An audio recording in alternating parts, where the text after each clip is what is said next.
What is up? And welcome back to the PHNX Mercury podcast. I am your host, Erika Day, and I'm joined by my right-hand man, MVP, QB1, whatever you want to call him, Stephen Brittney Griner. Stephen, how you doing today? Blessed as always.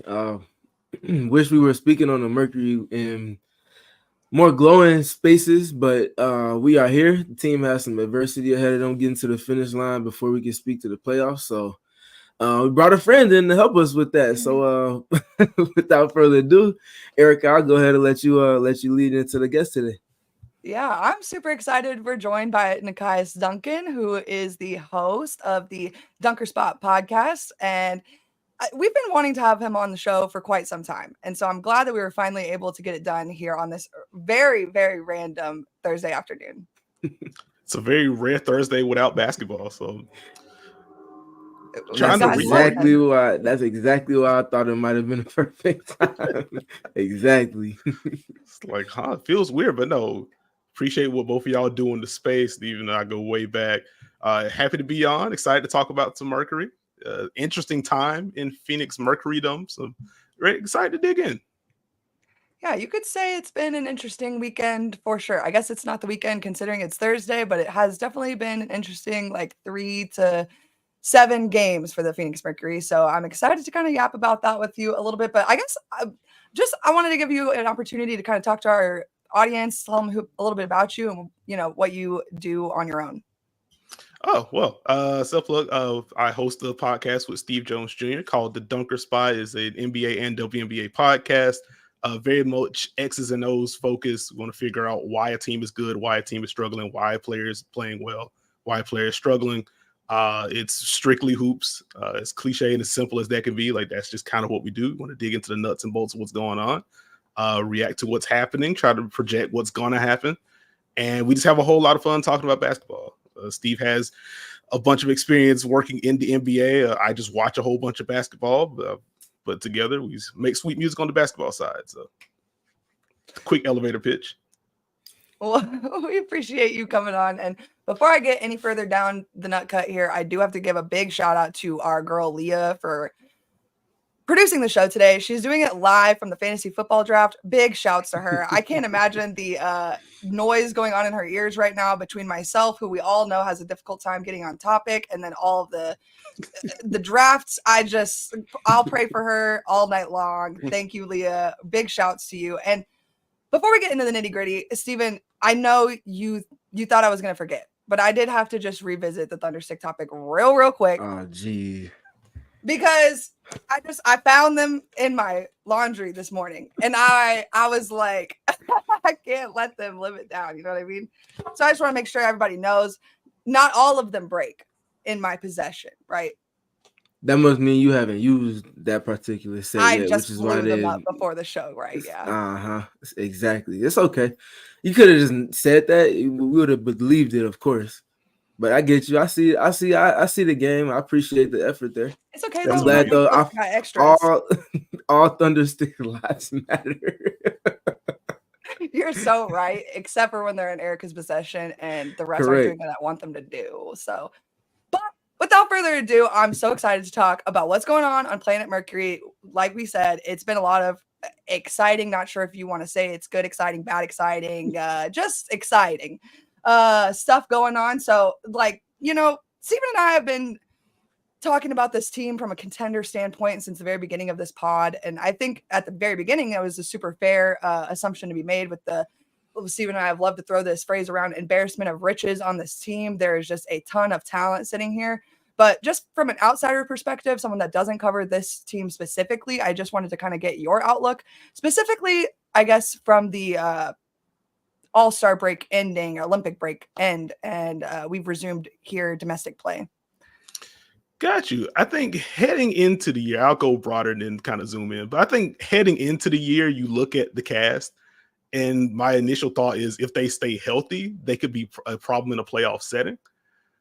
They have an interior scorer in Brittney Griner. You have Kahleah Copper, who has grown as a pull-up shooter. She's growing as a playmaker, and we know what kind of driver that she is. Taurasi, no stranger to big moments, can knock down shots. Natasha Cloud, tremendous defender, tremendous driver, good playmaker as well. You add Bec Allen on top of that. It's like, you know what? They have like a top 5, top 6 that I feel pretty good about. They just have to get to the finish line. And then they just become like the proverbial no team wants to see them type beat. And they have the personnel to make a run, depending on what the match was going to be. And as the season has gone on, like I just kind of feel like I'm in the middle on the Mercury, which is fitting considering where they are in the standings. But like, depending on what night I catch them, all the threes are falling. You have BG post-ups. You have Diana Taurasi flying off of BG pin downs. You have Kahleah Copper pulling up and driving all over the place. They're mixing in all kinds of different defenses. Like I was in Vegas for their season opener, over that opening homestand, and right out the gate, you get this zone from Phoenix with Bec Allen at the top. I was like, wait, Nate Tibbetts, I see you. I like this. This is cool. This is creative. And then on other nights, the shots aren't falling, or if the Mercury are just on the road, it's just like, who and what is this basketball team? And all year long, they've struggled to grab a rebound. So it's like, I see what it can be. I don't know if I trust this team like game to game and sometimes quarter to quarter to hit the high notes. And that's where I just kind of struggle with like how I feel about them. Like I wouldn't put them in the contender class because there's just a level of inconsistency and in general, just some holes that kind of hold me back from going that far. But I also don't want to disrespect the veteran talent and some of the star talent that they have, because as we saw early on when they faced the Aces, like they can beat anyone. So I think that's perfectly said. Especially on the, in my opinion, not speaking on them as contenders. I think me and Erika have certainly acknowledged the inconsistencies that this team has shown all season long, whether that was pre-Brittney Griner returning to the lineup or since she's returned to the lineup. I think speaking to them in terms of the standard that they're being held to, in terms of the quite literal dollar amounts that Matt Ishbia is investing in this team, obviously the accolades that the top 5 players on this roster have, I think speaking to them in the contenders accountability standpoint certainly suffices. But to say that they're in the same realm as New York and Minnesota specifically right now, it just would not. That's not it. So we got to call a spade a spade. As we speeding up, catching up is the title of this episode, and they have their work cut out for them to say the least over these last 8 games. Yeah, I think that's fair. Yeah, for sure. Sorry, guys. But I was really excited to talk about how I've listened to you talk about Bec Allen before and how she is the puzzle piece for this team. And we definitely agree with you. So I'm excited to kind of hear your standpoint on Bec Allen and how she fits into this Mercury squad. I think she's such an important connector for this group. Like I threw out the zone piece that we saw earlier this year, but in general, she is someone that can defend in multiple positions. She is someone, as the Mercury want to get up 30, 40, 53s in a game if they can. Bec Allen is a big piece of getting that 3-point volume up. If a defense is tilted, she can take a couple of dribbles and finish at the basket or make the right pass to keep things going. And just in terms of the lineup optionality, at least until, or at least before they signed Monique Billings, and I'm curious to see how y'all have felt about the early Monique Billings stint in Phoenix so far. Feel like she was someone that could just take on those 4 assignments at a very basic level, so Natasha Cloud doesn't have to. And so with her not being in the lineup consistently or being available consistently, like it's caused some of the other bench pieces to have to step up, and I think that's where some of the inconsistency comes in as well. Like they are filling bigger shoes than anticipated. And in general, without Bec Allen in the lineup, it does ask the stars to do a little bit more as well. Like I think you lean more on the 3-point shooting of a Diana Taurasi or a Kahleah Copper to replace some of the 3-point volume that you're missing there. Again, in terms of defensive assignments, outside of the Phoenix realm, I've seen a lot of tweets of, hey, why is Natasha Cloud guarding all these bigger players? Like, 1, speaks to the versatility that she has. 2, if you want to unleash Brittney Griner as a roamer, someone's got to take on that assignment. You're not asking DT to do it. With the offensive load that Kahleah Copper has, you're not asking her to do that either. And so, like there are only so many places you can go on that front. And so that's where I would like to see her more consistently, because I think she could really just connect a lot of different lineups and a lot of different ideals that I think Phoenix had in mind when they first acquired her. And I think if she is able to just put a healthy stretch together to close out the year heading into the postseason, Phoenix ceiling is certainly a lot higher than what it is right now. Yeah. Again, perfectly said. And to your point, you look at look at the Mercury as a team defensively, Nate Tibbetts says, as I spoke to on our most recent episode, he's consistently emphasized that he desires to be unique with this team defensively. You don't get the depths and the impact of that versatility and uniqueness defensively without Rebecca Allen's services being available in your rotation. You talk about Natasha Cloud's guarding fours and sometimes even guarding fives this season with intention. You can't get to that layer of versatility within your defense and play chess with your opponents and really dictate to them without Rebecca Allen being able to be at the point of attack. We've seen them try to kind of replicate some of that with Sophie Cunningham in the minutes and multiple games where Rebecca Allen hasn't been available. And big time credit and salute to Sophie because she's been, honestly, like me and Erika spoke to, potentially the 6th player of the year this season. But they're not the same player. They're similar, but they're not the same. And that's just another microcosm of why Rebecca Allen is so valuable. I am very curious to see how she looks and how her usage and her general impact with her versatility on both sides of the ball looks with Monique Billings in the rotation, because like Nekias said, that takes the load off of her defensively in terms of having to guard some of the bigger players that she's been tasked with once teams get into their rotations or if you get into switching. And then on offense, having a player that can really hold it down in the paint and do a little bit more screening should allow for Rebecca Allen's screening to be a little bit more random, but also allow for her to be in more spot-up scenarios, which obviously she's at her best, or potentially cut into on the offensive side. So really curious to see what that looks like in terms of the rotation once Rebecca's back in the starting lineup and Monique's in that 6th front court player role in tandem with Sophie. But my other big thing, and I think which speaks to the inconsistency, the fact that Suge Sutton hasn't hit, or she didn't hit the way that they needed her to in that backup point guard role, has kind of tasked Natasha and Kahleah and Diana with more playmaking responsibilities, and even Brittney Griner, which we'll get into a little bit later. I think that might be the missing piece for this team. I don't know if they can find it. There's a few players that are on 7-day contracts that I feel like would certainly address that need in terms of backup point guard and do it in spades. But I feel like some of the inconsistency is them being so reliant on the top 3 ball handlers for this team to make all of the plays for the most part. But Erika, I know we've talked about a lot of it. What's been kind of your perspective on all of that before the Nekias kind of jumps back in?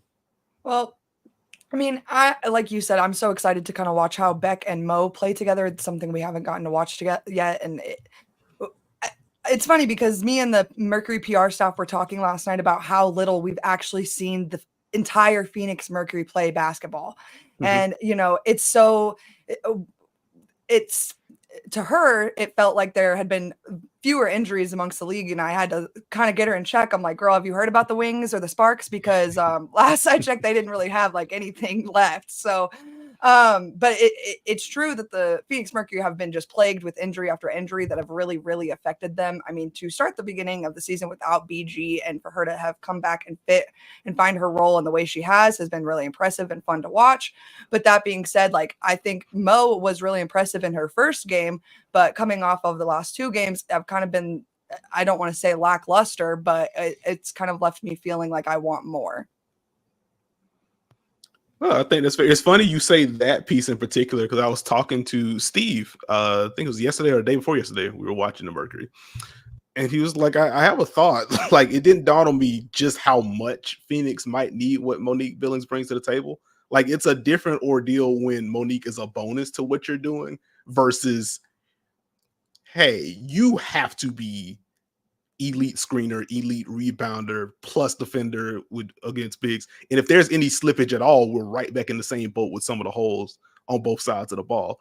And so she's clearly talented. Like, I really enjoyed her Dallas stint, and going back, like, I enjoyed her Atlanta stint as well. So she is a talented piece. I don't say that, like, I don't trust her to do her job, but there is a heightened importance there that Steve brought up, and I agree with as he brought that up. It's like, you know what? Yeah, they do kind of just, she's not just there to help. Like, she kind of has to be, she's kind of tasked with help solving some of that. And I don't know if that's a fair expectation on her. But again, like, her presence alone should make things a little bit easier. Should help you fit more, help you fill more gaps and fill more holes. So I think she's going to be fine overall. But yeah, Phoenix is an interesting team. But to the backup guard spot, I agree. Like, I didn't anticipate them needing that backup guard spot filled to this degree, just because you're banking on what Natasha Cloud does, what DT does, what Kai does. And again, like speaking about the playmaking growth that I've seen from her, and her talking about the kind of growth that she wants to experience and showcase. I figured that plus dump it into BG. Let's play out of that. She's going to get doubled. Let's just get some easy swings from there. Like, I thought that would be enough. But yeah, I think they could use another guard, or just in general, someone else that could pressure the rim, because I do feel like it's Ka, it's Tosh, and then who else are we trusting to generate a paint touch if the defense just already isn't running around with their hair on fire? Like, it's kind of tough to build efficient offense when you have two options that can consistently do that. And with Natasha not having her usual success as a finisher this year, even when she generates the paint touch, there's the question of, okay, what exactly are we getting out of this? Conceptually, it's fine because you need that. But is she finishing enough? Is she getting to the line enough? And on the nights that the Mercury don't have it in terms of their three-point shooting, okay, what value are we getting out of these kickouts now? And so it's just kind of perilous in that regard. That's something that can improve as they get healthier and gain more chemistry and stuff like that. But it is something that's kind of stood out to me. Like, the driving kick hasn't hit to the degree that I thought it would. I think that perfectly aligns with something I'm going to be speaking to a little bit later as far as the ball movement goes and the efficiency within that. But to the Monique Billings point, I've enjoyed her minutes. I do think that she's left a little more to be desired in the last couple of games. But the caveat and the asterisk I have with watching her the last two games is that she's playing in a role that she's not going to be once this team is whole. And they signed her with the intentions of obviously being fully healthy. She's the first big off the bench, and Sophie is the first wing off the bench. And now they just got to figure out the puzzle piece to the first guard off the bench if they're able to solve that by the end of the season. Mm-hmm. So I kind of try to make sure I'm looking at it with the right lens and just really assessing, okay, when this team is healthy, what are they going to need from Monique Billings? Rebounding, obviously, first and foremost, and second and third before anything else, is rebounding the basketball and bringing that blue-collar type of approach to a team that's very finesse in terms of skill, but also in terms of stature and build outside of Brittney Griner, of course. I think she checks that box off in spades when she's in the role that she was brought in to play. I think Nekias also spoke to the screening and the rim running part that she brings in transition. I think that unlocks some things for them as well. Mm-hmm. I think Monique is also a very good cutter, and I think she understands the timing dynamic of cutting rather than just kind of cutting aimlessly, like, okay, I'm going to just do something. She's doing it with intent. Sometimes she's open. Sometimes she pulls the defense in to open up skips for BG, like we've seen when they've been spending time on the court together. I think there's really good functionality, and she also understands the making quick decisions part, which I think is, like Nekias said, the connecting dynamic that Bec Allen brings. Monique allows for you to have some of that from a player that might not necessarily get the same attention and spacing that Bec Allen does. And for Monique, that's the perfect counterpunch because teams aren't going to be flying off as a low man when she's spaced to the corner opposite of Brittney Griner. Mm-hmm. But the big thing in that, when someone skips it either to her or to someone else, she's good at getting into those either step-up screens or getting into the kind of uphill dribble handoffs like we've seen with Alyssa Thomas when she's spacing things like that.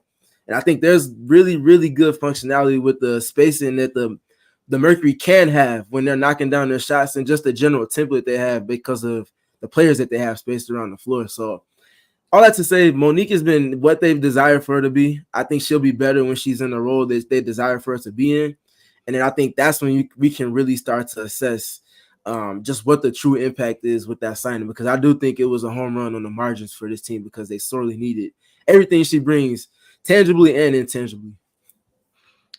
Can I toss both of y'all a question real quick? Let's do it. Because I mentioned at the top, like the Mercury have struggled to rebound this year. Monique's been brought in to help with that. Why do you think Phoenix has been such a rough rebounding team this year? Like, is it just personnel based? Is it baked into like some of the spacing that they have? Is some of the coverage that they're throwing out defensively? Like, what's kind of stood out to you on that front? Well, I'll just start by Nate's own words. And I always say I think it's hilarious because, he really said to us in a press conference that, well, if the shots fall, you don't need a rebound. And he's so right. And when you have, again, the embarrassment of scoring riches alone on this team, they depend on those shots falling, and when they don't, and we saw it against New York on Monday, where when they were getting offensive rebounds, they almost look lost, like they don't know what to do with them anymore. Like we've never had a second possession. So it like to them, like they'd rather just go get back on the defense and, get set than and hope to get a stop and get the ball back, which again, you do need the rebound for most times, but it's I think it's certainly some principles, but also just some positioning and yeah. Yeah, for me, I think it's definitely been a mindset thing. I actually got to talk to Sophie Cunningham after their game against the Connecticut Sun prior to the Olympic break. And that was a game that they lost, and they lost, as you know, Nekias, and as Erika knows, because we talked about it ad nauseum. The thorn in the Mercury side has been the Connecticut Sun. The biggest reason, the big reason is because they have 4 to 5 players that understand boxing out, the art of it, and pursuing of the basketball. You can't stamp a defensive stop without pursuing the basketball.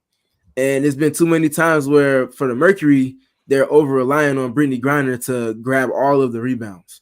Natasha Cloud has mentioned it to me. And like I mentioned prior to the Olympic break, most recently, Sophie Cunningham talked at length. And she said, dude, thank you for the question. It's a consistent conversation they have on an almost gamely basis, on a film session per film session basis. They just don't have enough players that when a shot goes up, because they're really good at getting initial stops, when you have to defend for more than the allotment of time that an initial possession suggests, obviously the odds tilt in favor of the team that's taking more field goal attempts over the course of a game, especially in one possession.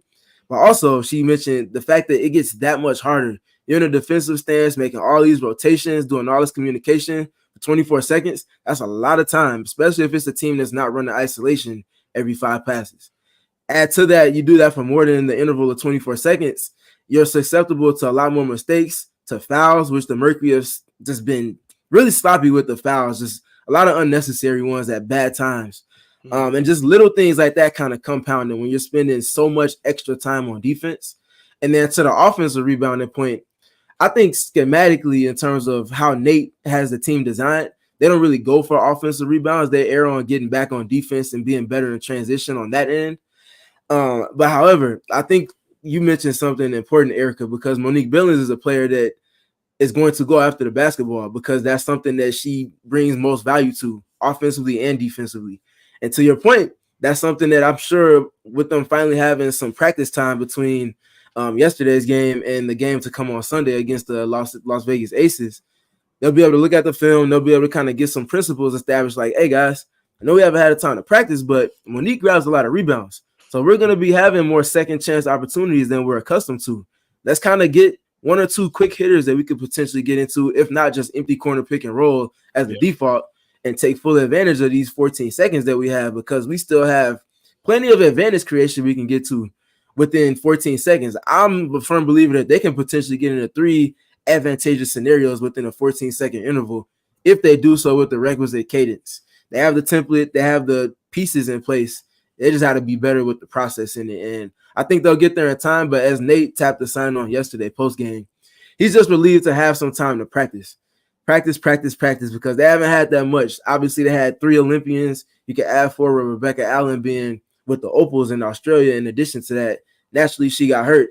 So they have been practicing with very small increments of 3-on-3s, 2-on-2s, really individual work. So being able to get teamwork is going to be different. They don't have 10 players to do 5-on-5 with right now. That's relevant too. Yes. Very relevant. And honestly, I didn't even think about it until Nate said it yesterday. And I'm like, oh shit. Like, you're so right. Like, is Christy Tolliver over there being the 5th player on the other team? Like, what are we doing here? KT's over there running that second unit. I'm sure she hosting, but I mean, damn, what are we doing? For sure. Hey, maybe Nate's hopping in. Remember, he told us he relishes getting sweaty and putting in that sweat equity with his players. Maybe he's running a little backup point guard too. Yeah, I'm gonna have to scoot up, see what's going on up there, because what are we doing? Like, I'm scheduled to go up tomorrow afternoon anyways. Might as well just go up a little earlier, see if I can pop by the facility, see what's going on. Because what are we doing here with the 5-on-5? I need to know. Nonetheless, though, before we get into yesterday's loss, because y'all know I'm probably the least excited person on this pod to talk about it. I do want to talk about our good friends over at Circle K. And listen, Nekias, I do have a question for you. Okay. And I don't want to out you and like where you live and all of that, but like, do you guys have Circle K's there? Oh, absolutely. Oh, thank God. Okay. Because later this month, I'm going to go visit Steven in Chicago. And I already know that they're going to take care of me real nice over there with the Inner Circle. Give me that 5 cents off on my gas, 10 cents off for the first 100 gallons. Like, what more could you really ask for at this point? When you have the free app, join the Inner Circle using just your phone number, get any size Polar Pop for 79 cents any day that ends in Y. I mean, I saw Chris in the comments talking about he wants a Red Bull. I hear you can get some over at the Circle Stop. So hit up our good friends over at Circle K. I know they back the day, so why don't you guys back the K? But anyways, back to some hoops, y'all. Yesterday, y'all know I don't like losing. Everyone on the media row knows, like, once the game's done, like, don't even talk to Erika. She's grumpy. Like, let her go. And that was quite literally the case. I would say within the first quarter, everyone had kind of like, all right, we're actually just going to let Erika be for this game. Because when you look at 10 turnovers in the first quarter, it makes a very difficult basketball game to win, especially when you're playing a team like the Minnesota Lynx that has as good of a freaking offense as they have. I mean, we saw it in multiple stretches last night. You leave damn near anyone on their team open for 0.25 seconds, and the shot is up and it's in. And it's not pretty for the Phoenix Mercury defense sometimes. And it's almost embarrassing when Steven and I sit here and we talk about how good they want to be in transition on the defense, and then they're letting Caleb McBride get up that transition 3. It's just hurtful. Yeah, I'll let Nekias go before I dive into yesterday's game. So I didn't watch that one live, as you know, we had 3 West Coast games happening at the same time. So I was watching Storm Dream. So I watched the game earlier today. And the possession in the first quarter, I think it was some kind of turnover. I can't remember if it was a turnover or an offensive foul. But Phoenix turns it over, and Minnesota inbounds it to Courtney Williams, and Courtney Williams immediately just flips it up to Caleb McBride. And no one's within 10 feet of her. And I'm just like, what is happening? I'm like, is this not the city that hosted her for the 3-point shooting contest 3 weeks ago? Y'all, are we serious right now? Yeah, like in this arena. Like, I got to that possession. I was like, oh, like I already knew the Mercury had lost. You saw the box score stuff. It was at that point. I was like, oh no, this actually just isn't going to go well. I didn't know it was going to be this. So I think just broad strokes from that game, it's really just attention to detail that kind of stood out. Like, that was the loudest example of, hey, can y'all match up after a dead ball turnover? That would be nice. But beyond that, it's over helping on drives. Like, there was a strong side help sequence from Sophie Cunningham on a Caleb McBride drive that was just completely contained, and it just leads to a wide open corner 3. I'm just like, yo, that wasn't, even if you wanted to help, that wasn't your responsibility anyway. And the help wasn't needed. It's stuff like that. You mentioned the turnovers in the first quarter, the offensive rebounds that happened in that first quarter that Minnesota was able to grab. And Minnesota isn't a high offensive rebounding team on top of that. So it's just like, no, that's not ideal. Like, sometimes you can play well and the shots just don't fall. Like, those stink as a fan, or someone, if you just have any kind of interest in the team. But like, you take that over, we're not matching up after dead balls. We're not matching up in transition. We're over helping on drives they don't need to. We're botching switches. Like, you can't have those kind of things. And so it was kind of disappointing going back and seeing Phoenix falling susceptible to those kind of mistakes. Because Minnesota, they are, if they're not the best team in the league, at the very least, they're playing like it right now. They have the longest win streak in the league right now. And so, like, they can just put strain on you in a way that you just can't deal with. And so if you get beat, you get beat. But you can't beat yourself on top of that. And I feel like it was a lot of that from Phoenix last night. I think you just said it best. Like, things are going to happen over the course of the games, but you can't beat yourself. And the thing that I'm kind of prefacing everything I'm saying with, I tweeted about it yesterday during the game. You can have miscommunication. You can have some coverage lapses. You can even concede offensive rebounds just because of the switching and the cross matching that comes from that when you're going up against a team in Minnesota that's as good as any other team in the W with drive and kick as a template to their offense, but also has the pieces and spacing and the quick decision-making moments that they have over the course of 24 seconds. Things happen, but you can't have all of these things that I just mentioned working against you at the exact same time. Pick one. Maybe pick 1.5, but you can't have all three and expect to be able to compete with the team that's so consistent in execution of game plan and execution of a scouting report, as Minnesota has proven to be over the course of this regular season. Those things being said, Erika, one of my biggest things that I've been harping on with the Mercury this season, especially when healthy, they cannot, especially because knowing that this team was built to be an offensive juggernaut, that means that there's going to be moments where the defense is not up to par. But the main piece in terms of an identity is that they should be putting that ball in the basket on high volume.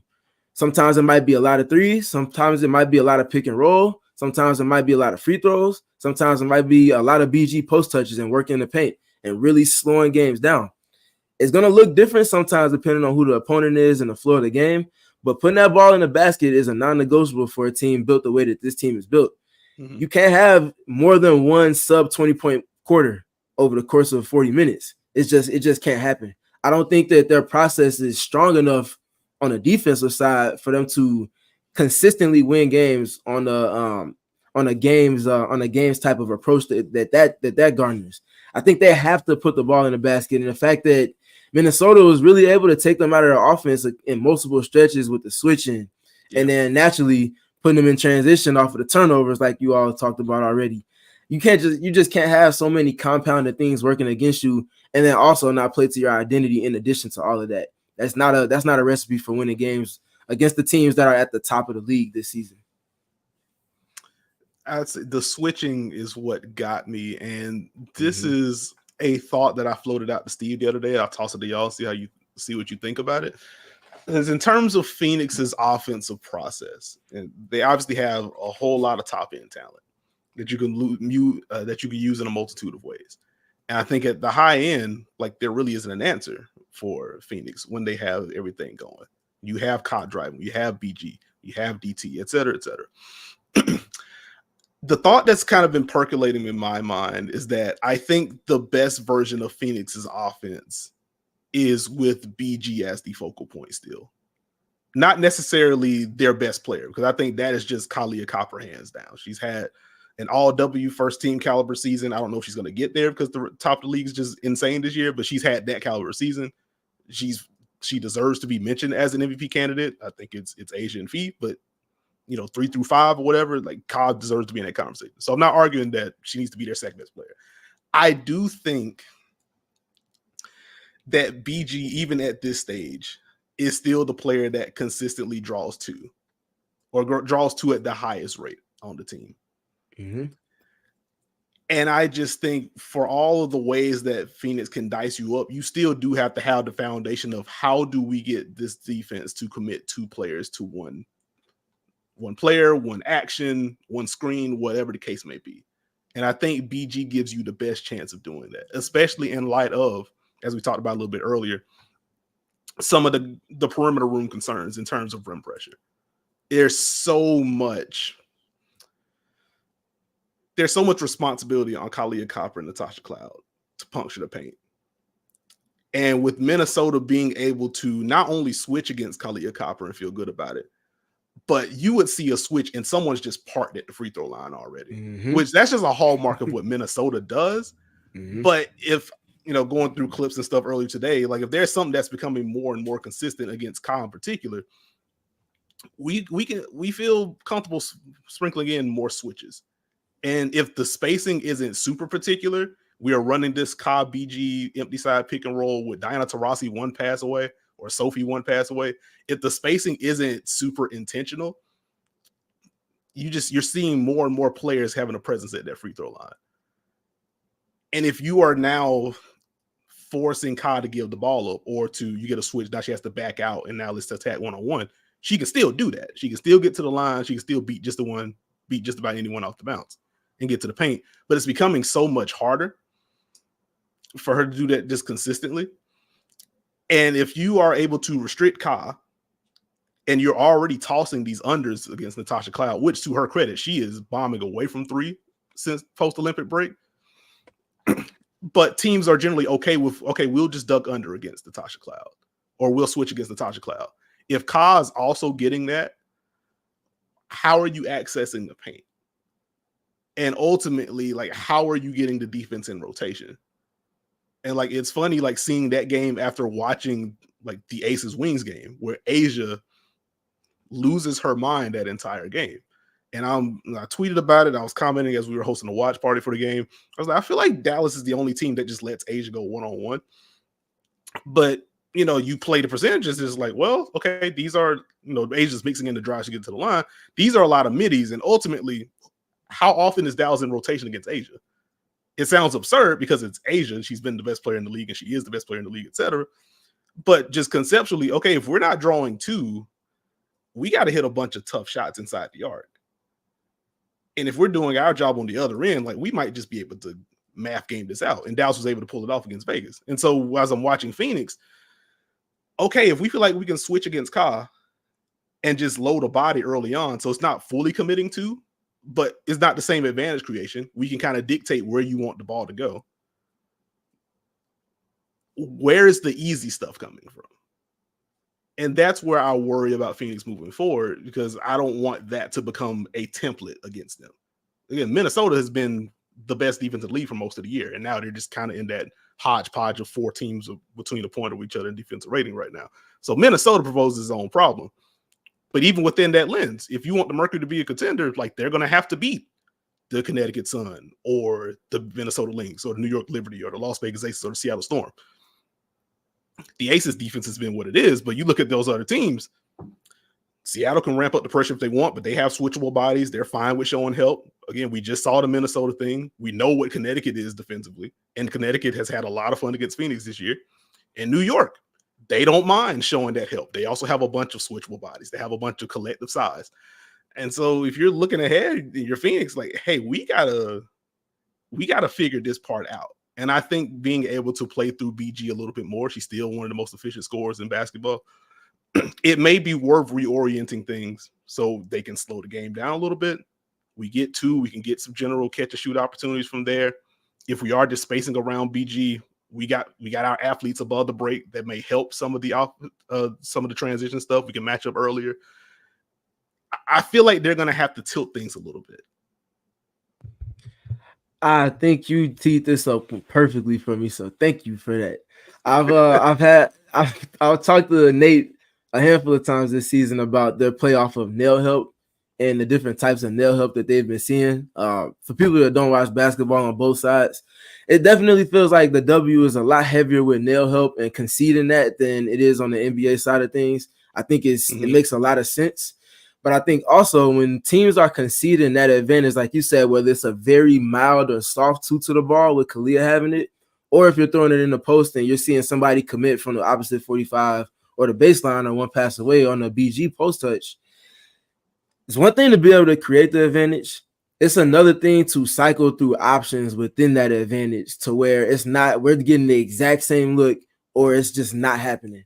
And I think they're caught in crosshairs right now because they're either getting that one look where it's a skip to either the opposite 45 or the opposite baseline, and now they're playing off of a rotating defense. But if the team is good and they're able to start anticipating that rotation, you just bled away 18 seconds of the shot clock, and now you're asking Kahleah and BG and Diana, and sometimes even Natasha, to put their superwoman cape on. They're more than capable of doing that, but how sustainable is winning going to come when you're doing that over the course of 40 minutes?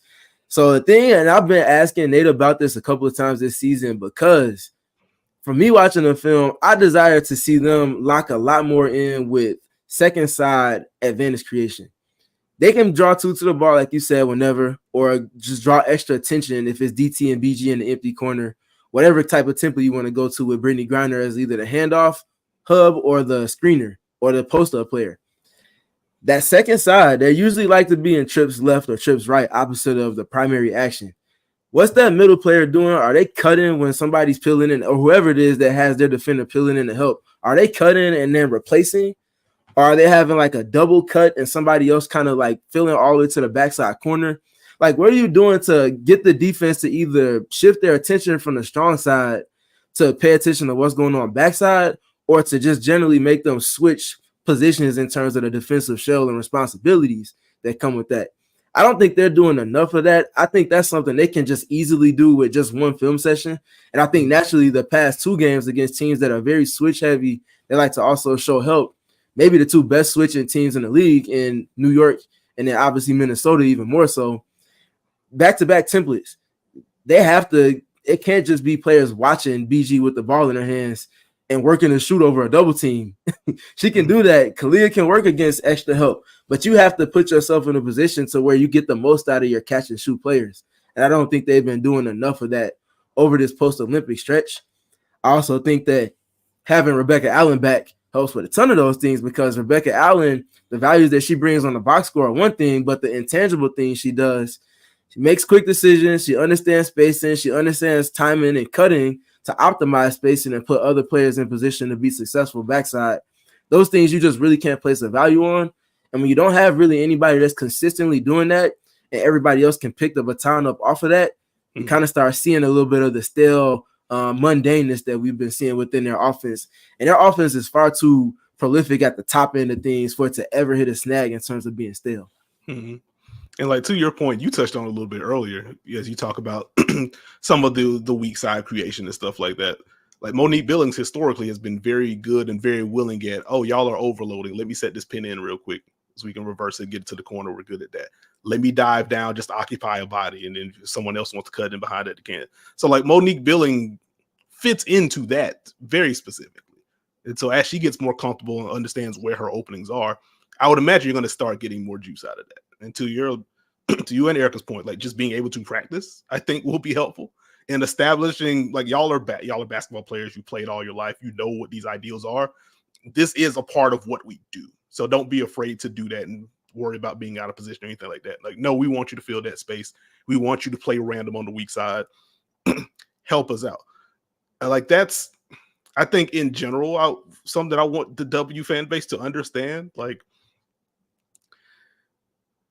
scouting happens in the W. Like I had a whole thread about Brittney Griner earlier this season as she came back and she was drilling all these post ups and hey, they're blending in the pick and roll reps into a post ups, all the good stuff. Yeah, teams know that though. Like they're actively working to take that stuff away. So when you see some of these stagnant possessions, it's not because Nate Tibbetts decided he didn't want to call a play today. Like really good defenses try to take these types of things away from you. And so as we've gotten deeper into the season and naturally the Mercury dealt with injuries and roster turnover, stuff like that, on top of that, we may just be hitting we got to go to our changeup. We got to go to our curveball. We got to go to our slider and build those in because every great playoff team naturally has a really good fastball. What is pitch 2? What is pitch 3? What is pitch 4? And more importantly, how comfortable are you operating in pitch 2, pitch 3, pitch 4? I think that's kind of where we're at Phoenix right now. We know what their first pitch, we know what pitch 1 is. And we know how prolific it can be. We even know how prolific pitch 2 can be. How comfortable are you with that? If you have a really good curveball, can you only throw it down and away? Can you float? Can you get it in different places? I think that's kind of where we're at Phoenix right now. And I think to your point on the fastball and then having your changeup, I think we saw the perfect example of their changeup in the quarter 2 against New York Liberty. Scored 9 points in that first quarter, by far their lowest scoring quarter of the regular season. Mm-hmm. And then they come out and drop 29 in the second quarter. And what really stood out to me in real time, and then I didn't get a chance to ask Coach because I was remote. We'll talk about that part later. But in rewatching it, it kind of confirmed my thoughts. They went from trying to run a lot of pick and roll and really bang their heads against the defense of the New York Liberty and trying to go just straight to the post touches off of a pin down for BG. Naturally, the Liberty are more than ready for it. Well scouted team. They're very disciplined with their scouting reports and execution. Quarter 2 saw a whole lot more horns, a whole lot more elbow touches from Brittney Griner that flowed into a multitude of different actions. And they blew the top off of the switching. Just being able to get more paint touches, be able to play from the middle third of the floor a little bit higher up, empty the underneath, get into some cutting, get into a whole lot more kind of randomness like you speaking to Nekias, a whole lot more read and react. And to your point as well, it's not that they're inept of it because they've shown that they can do it and they've shown that they can do it at an elite level as anticipated with the pieces they have on the roster. It's about how consistently are they flowing to it? Are they making that adjustment earlier or later? How effective is it? And the other big thing in it, like you mentioned, with Brittney Griner needing to be kind of the focal point, she's not the best player, but if she's the focal point, it's different. The two to the ball example, I think that New York wasn't necessarily ready for BG to get that many post touches that she did in that second quarter. We saw them kind of make up that ground. Naturally, they lost it on the defensive end, but speaking to the offensive side, that's what you want right there. Figure out, okay, our original game plan didn't work. We still have the biggest player on the basketball court and the more skilled player in that front court position more often than not, too. Let's throw it to her and play off of her being able to not just score, but also be able to get to the free throw line, get a paint touch, and also be able to pass. I think BG she's just such an important, maybe the most important X factor, no pun intended, kind of chess piece for this team because she can be used in so many different ways and it's from the inside out. Most teams are built to play from the perimeter to the inside where you can invert things and do it without a live dribble. It just kind of changes the approach of a defense and it really optimizes quite literally every other player that's not Brittney Griner that's on his roster because everybody else can play well off the ball in some capacity, you know? Yeah. Well, to kind of both of your guys' points, I want to make sure Steven remembers we got some graphics that he has to do some math with. Yeah. I'm getting there. Oh, for sure. Oh, okay. I Leah, want to make sure. And Leah, to that point, Leah, we can cue up the assist graphic now while we're talking about Brittney Griner and her passing. Because this team, the Phoenix Mercury, have a specific number for me with assists, and it's a big determining factor in the successes that they see over the course of a game. The number for them on assists is 19 this season. When they get to 19, I believe they lost 4 games and they've won 13, if I'm not mistaken. And the games that they don't get to that number is just not pretty at all. And I think that obviously, of course, knocking down shots is a big piece in that. We talked about them fluctuating in terms of the efficiency from deep on the volume that they like to shoot. But when they do knock down their shots and when they're blending in, they're cutting and they're also blending in, just generally moving the basketball around the floor and keeping the defense behind schedule with their rotations, that record is elite on winning percentage. And a lot of those games that have come when they've been getting these high assist totals have been with Brittney Griner in the mix. Brittney Griner's had, I believe, 3 games post-Olympic break where she's got 5 or more assists, 2 of them being her season high that she's tied 2 times. And it's not a mistake that we're seeing that. There's plays, for example, that I'm thinking about when they're going against the Chicago Sky where they hit Brittney Griner. They go to the angle pop that I've talked about on here where she sets the angle pick. She pops to the middle third of the floor. And then it's accompanied by either a person from the baseline on the opposite side cutting or the person that's on that 45 cutting. And it flows into either a backdoor opportunity or a dribble handoff. And they just get into a lot of fun stuff from there, manipulating switches, all of that. On this particular play, I believe it was Natasha Cloud that was on the wing. She cuts through and through cuts to the backside corner. Brittney Griner is going into a dribble handoff with Sophie Cunningham.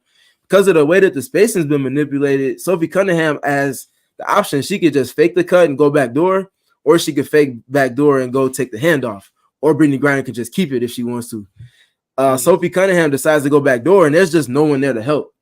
And I think that's something that they can really put teams and put a bind on them and also get the ball moving, but also players moving. I think the ball movement is important, but the player movement to accompany that and to really optimize their spacing manipulation, I think is key. And when they get to that 19 assist number, the record speaks for itself. They just have to find ways to get there on consistency. Every game that they've had more than 19 assists post-Olympic, they've won, and they've won somewhat comfortably. That's only been 3 games. They're 3-4. Mm-hmm. Hey, that's good stuff, man, with the numbers. I like it. a little bit. Erika, that's something that we've spoken to a lot, though, that assist number and just how it kind of relates to this team and when they're playing at their best offensively versus when they're not. Well, and to kind of take it back to what you guys were saying, we've seen glimpses of this team playing through Brittney Griner quite a bit. And when that has, and it's been successful every time that they've gone to that, they have come out on top. And so, yeah, I mean, both of you guys are right in that they just need to go to that a little more often. And the ball really needs to hit BG. I hear everyone say it when they talk about the Aces all the time, like, why does the ball not go through Asia more often? And we feel the same way here in Phoenix regarding Brittney Griner. Yes. Yeah, most definitely. And Erika, we could let Nekias go, or not Erika, Leah, excuse me. You can let Nekias speak, but I definitely wanted to have the graphic go up about the post-Olympic numbers too, so we could kind of have that for the people to see while we're speaking to the team in this lens too. Yeah, like I think it's very funny that I had this also pulled up. I was going through the team stats earlier today to prep. I was like, it's very funny. Like the Mercury have just felt like middle of the pack, etc. They're sixth in net rating. You average out the fifth ranked offense and the seventh ranked defense. They're just sixth. It's a very funny bit. I think the other thing that pops for me just looking at the advanced stuff, and we touched on the rebounding already. But for a team that already doesn't crash the offensive glass that heavily, you walk a really, really, really tight line. You have to be able to close out possessions. And like I think that's one of the things that stood out for me on the Aces front. Because I think the Aces, they've been one of the worst, if not the worst defensive rebounding team in the league post Olympic break. And they are a team that punts on offensive rebounding opportunities. Historically, they were last in offensive rebound rate last year. They're last this year. But their saving grace was they gang rebound. They do a really good job. Asia's one of the best rebounds in the sport, but Jackie Young isn't afraid to mix it up. Chelsea isn't afraid to mix it up. Kelsey will fly in there for some as well. Alicia Clark off the bench, and they're fine. Once you lose that portion, where are you getting your wins? You're not generating extra opportunities. The other team is getting extra opportunities. It's something you talked about a little bit earlier, Stephen. Like the team that takes the most shots, they at the very least, they give themselves a better chance. They have more cracks at it. And so Phoenix losing the possession battle as handily as they have been post-Olympic break has really stood out to me. Because like in some of these games going pre-break, even if you lose the rebounding battle, they're taking so many threes than the other team that they kind of math it a bit.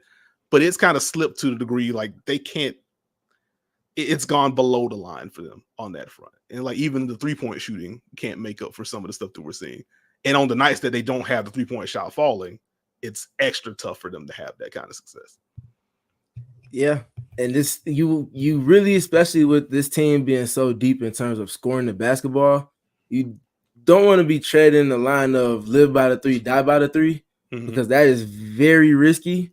And it hasn't proven to be sustainable on either side of basketball on a playoff stage.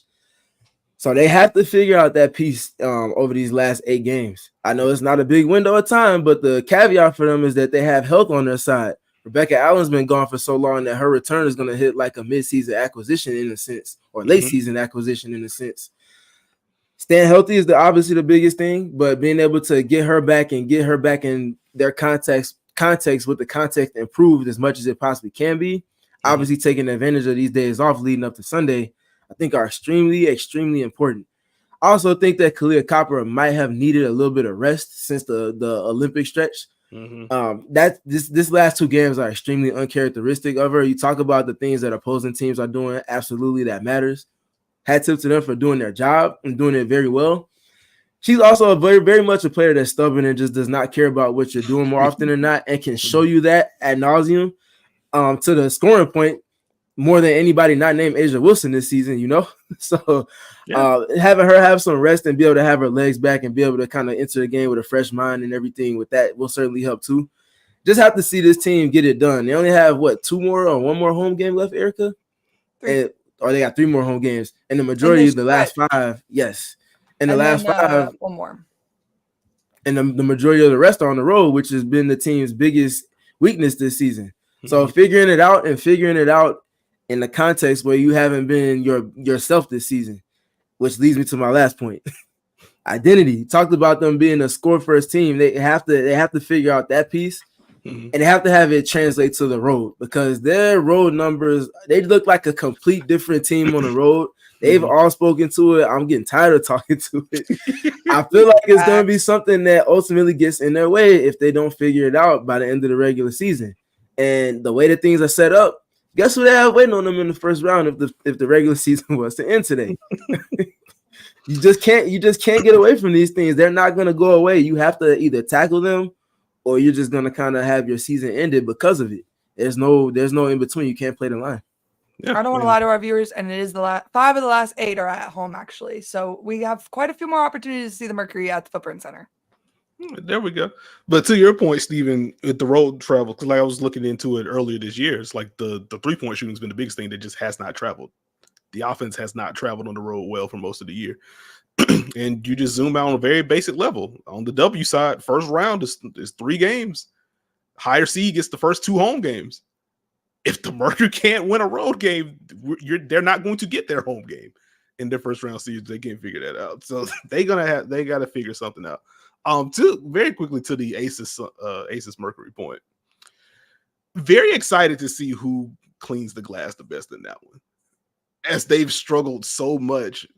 The Mercury all year long has struggled to end possessions. The Aces have been awful at it post-Olympic break. That very much feels like, I guess, movable force versus stoppable object on that front. Like, they're just going to be shots to be grabbed. So we'll see who can get it done on there. But like, it just feels like both of those teams, it feels more like a must win than you would think for a regular season game. Steven don't like that phrase around here. It's a gotta have it around here. It's a gotta these have parts. Right. That's right. That's right. He says there are no must-win games in the regular season. It's gotta have it. Unless it's the last game of the regular season and your playoff livelihood is on the line. We really not a full season in, but he got me conditioned. I know what's good around here. You know what I'm saying? I gotta have it. I like that. But it certainly feels like one of those. As the Aces have just not looked like themselves post-Olympic break, which you spoke to the Mercury having 3 Olympians. The Aces had 6. Yeah, 6. Yeah, it's crazy. Yeah, it's just it's a lot. It's been a lot on the shoulders of A'ja Wilson this year. Like, I think what's kind of going under discussed, like Jackie Young hasn't looked like herself post-Olympic break. But I don't know if there's been a player on the roster that's had to deal with more change than Jackie this year. I feel like she's played 5 different roles for the team this season. Yeah, like she's already tasked with, hey, you have to defend the best perimeter option. But early portion of the season where Chelsea wasn't there, you're kind of de facto point guard right now. We saw tremendous growth there. But you look at the 3-point percentage of being lower than it usually is. It's like, well, yeah, she's taking a lot more pull-ups than she has been, which is important for her growth. She has to be aggressive against those coverages, continue the growth that we've seen over the last 2-3 years. But defenses are treating her differently. She's having to chase other people around. Now Chelsea comes back. Now I got to readjust to being off ball while still having this defensive role, and the drive still being important as more and more teams just flood the plane against the Aces. And you just kind of feel like, man, this is a lot of mileage. Then you have the Olympic stretch where Jackie goes from not really into rotation to you are starting and we need you. It's been a lot for that core. And so as the Aces try to find themselves coming off of a really tough loss to the Dallas Wings, and that game followed a literal buzzer beater against the Chicago Sky, they need some kind of positive momentum. They need some kind of reset, a game that just lets them breathe a little bit. Like, you know what? We are the reigning champions. We can beat good teams.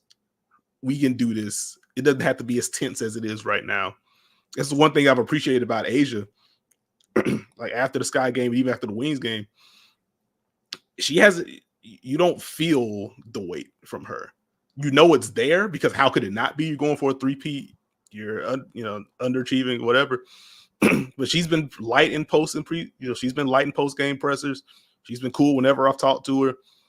She's doing a lot to help hold that locker room together, or just keep spirits high. Rather, I don't want to sensationalize anything like that. But she's doing a lot as the leader of that team to say, hey, we're not where we need to be. We have to be better, but it is going to be okay. We can do this. It's going to be fine.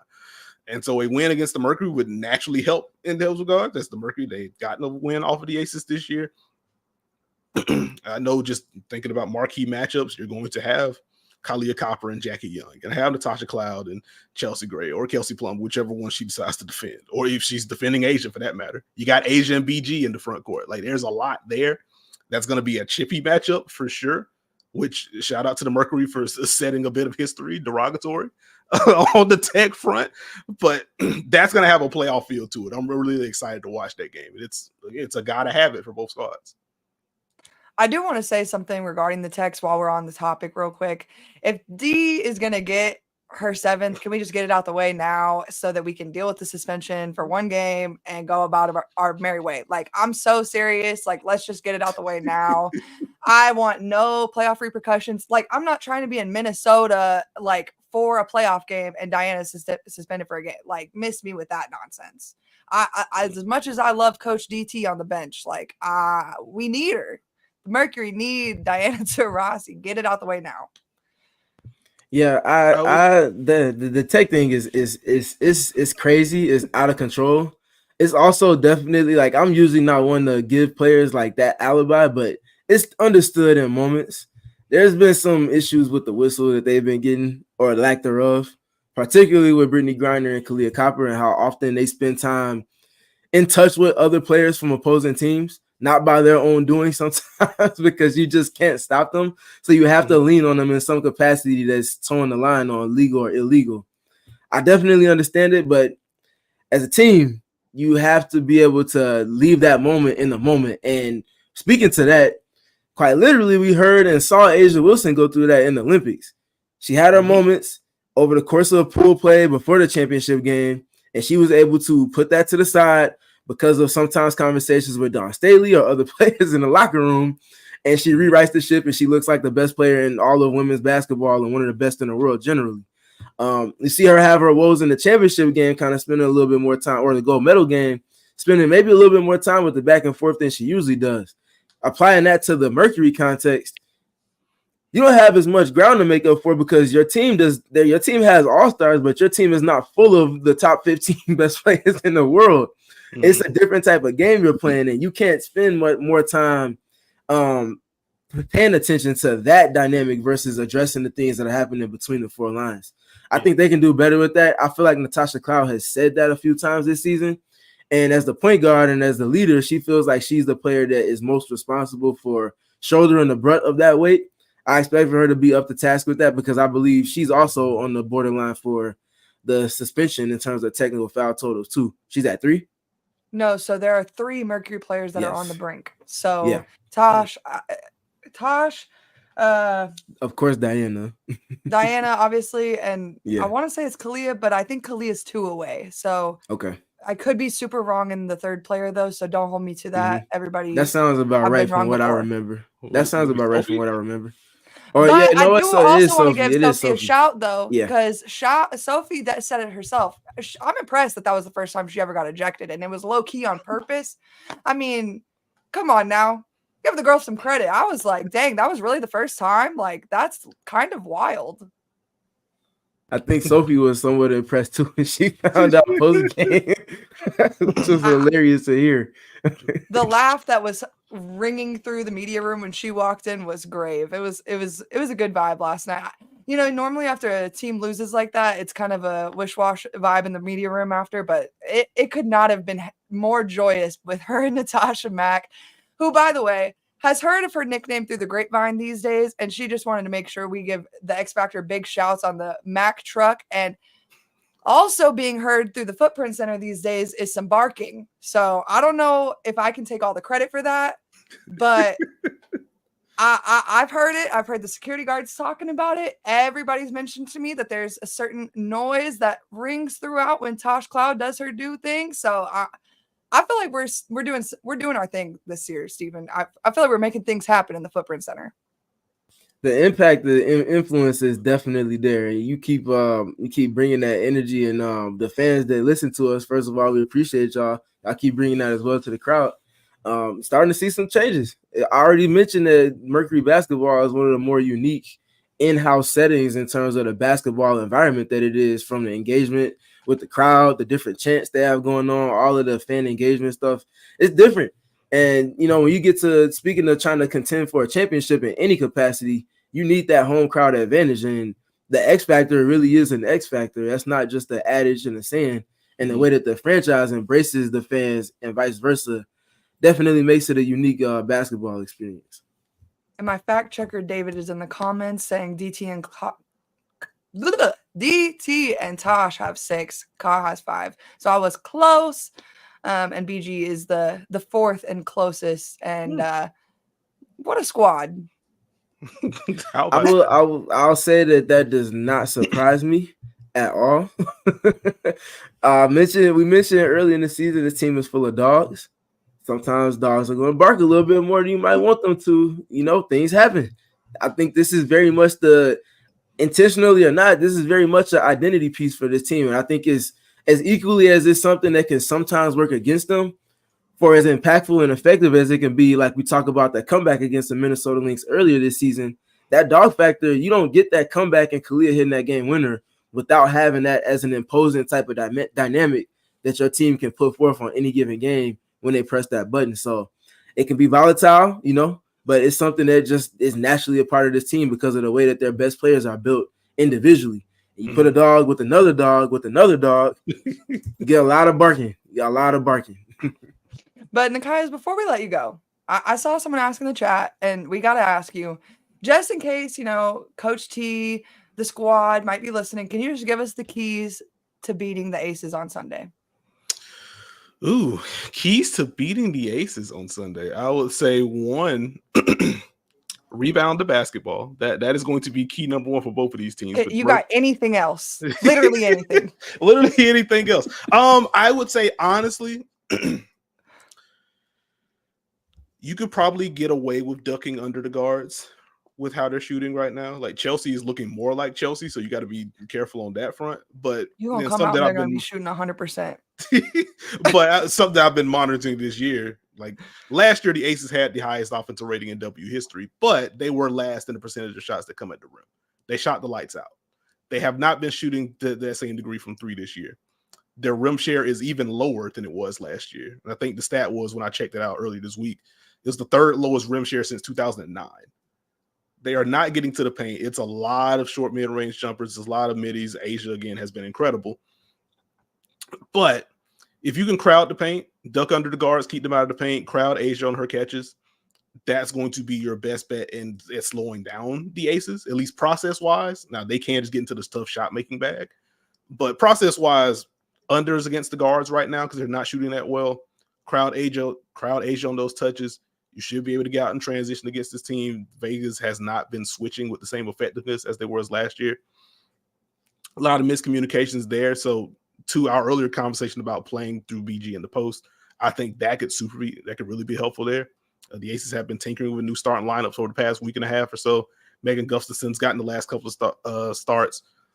You should be able to find favorable matchups with BG there. I don't think they're going to just give Asia that assignment.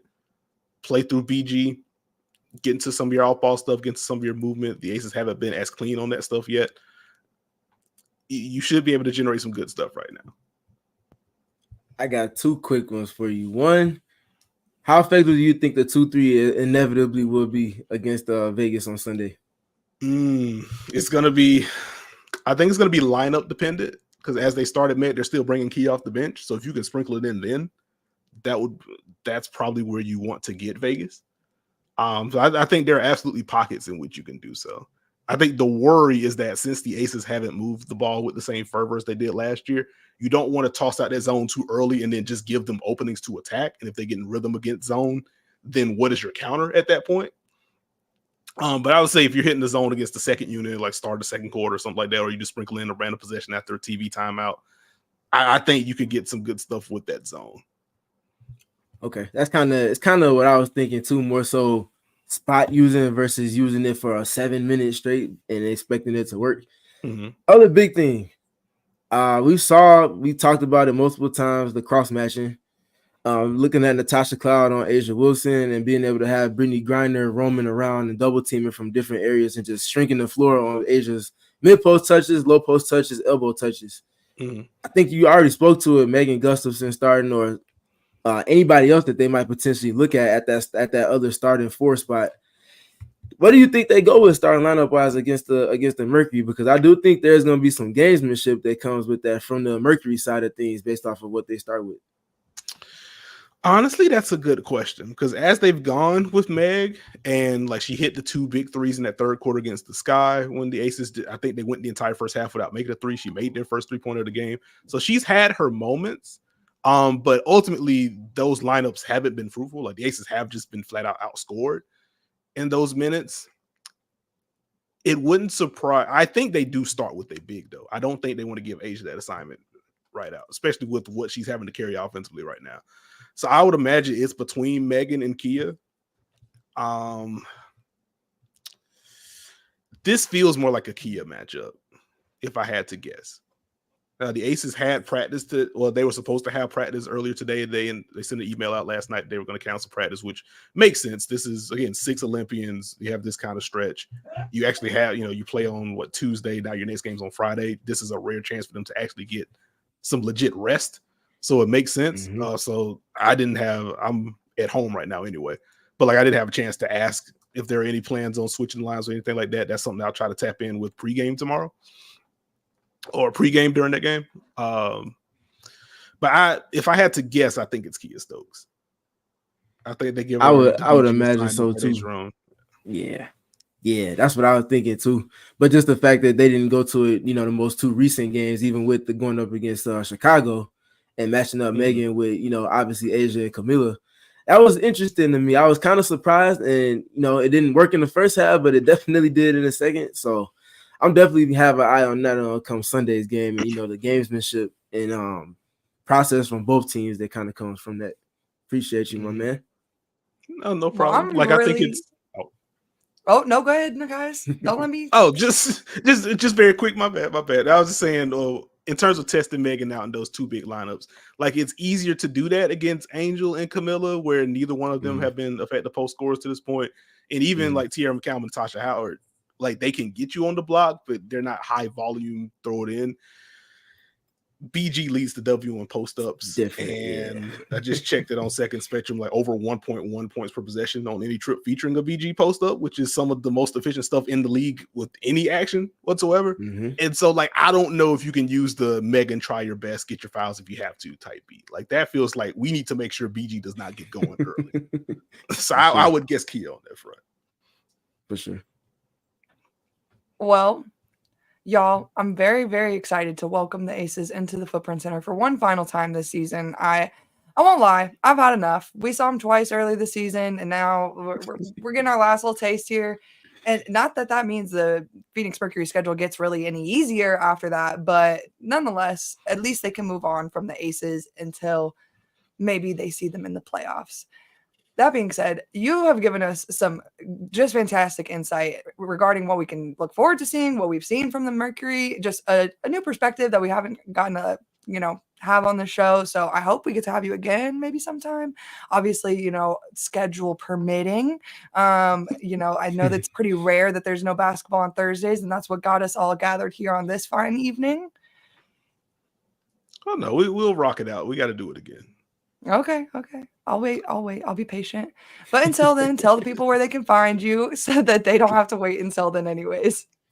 There we go. Well, you can follow me on Twitter at Nekias NBA, Nekias NBA.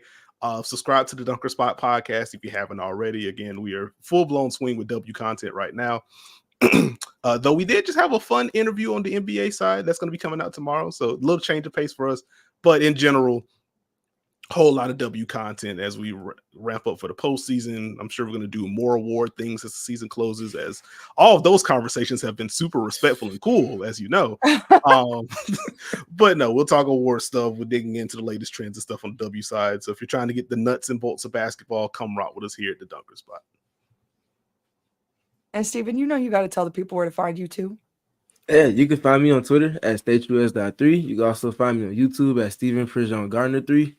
Film sessions, conversations with players and coaches, all of that stuff goes up on there. So definitely tap in with me on YouTube.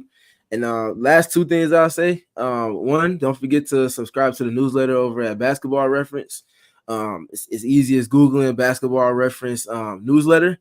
They'll give you allow you to sign up for emails, and you get emails every morning following games in the W. Statistical information, historic information, everything in between. You can find it there, box scores, all of that fun stuff. So subscribe there, be a more informed fan for the conversations you might be having at work and the person in the cubicle next to you or your best friend or whoever else. And then the last quick thing, speaking to Nekias, just make sure this is an example of people that I hope to see more people support. It's too much conversation and just general attention given to things that we don't desire to see more of. Mm-hmm. It's got to be the other way around to grow this space of ours. And he's a prime example of just that. So tap in with the Duncan Spot podcast and his Twitter as well. Let's continue to clean up this space of ours and give it the things and attention that it deserves to have. Appreciate you, man. Huge shouts. Yep. But In the meantime, you can follow us both over on the PHNX_Mercury Twitter. If y'all hadn't seen, a new girl dad pic just dropped, so I got to use that in the tech yesterday. I was so amped up about it. Hooey! I was hoping it would be under more positive circumstances, but, you know, I wasn't about to save it until Sunday. Like, I've been waiting all week to get that Twitter out, so... I respect that. I respect that so much. I'll reuse it. I ain't got no shame in my game. It'll be back on the timeline in no time at all. Until then, though, you can follow just me over at Erika Lee Day. But big news is that we will only be with you guys next Wednesday to celebrate Labor Day. They're giving Steven and I just a little bit of a rest. We're going to go take a nap. Maybe I'm going to be real with you. As soon as this podcast is over, I'm going to sleep for at minimum 16 hours. So if you need me, email Steven on Basketball Reference or something, because like I'm unavailable. What a close. But it's been so fun having y'all on. Well, obviously with Steven, but Nekias, like we're so lucky to be able to have you on. So I hope again we get to do it again. And Steven, next Wednesday, you better be there, okay? I'm looking forward to it. Hopefully we got some wins to talk about in this next podcast episode. But if that's we don't, not up to I'm us. not being there. That is not up to us. They better not make me mad. But anyways, for real, thank y'all for coming. Drop a like, subscribe to PHNX_sports, obviously underscore what the hell, Erika. But y'all have a wonderful rest of your day, and we will see y'all next Wednesday. We all silly like the mayor.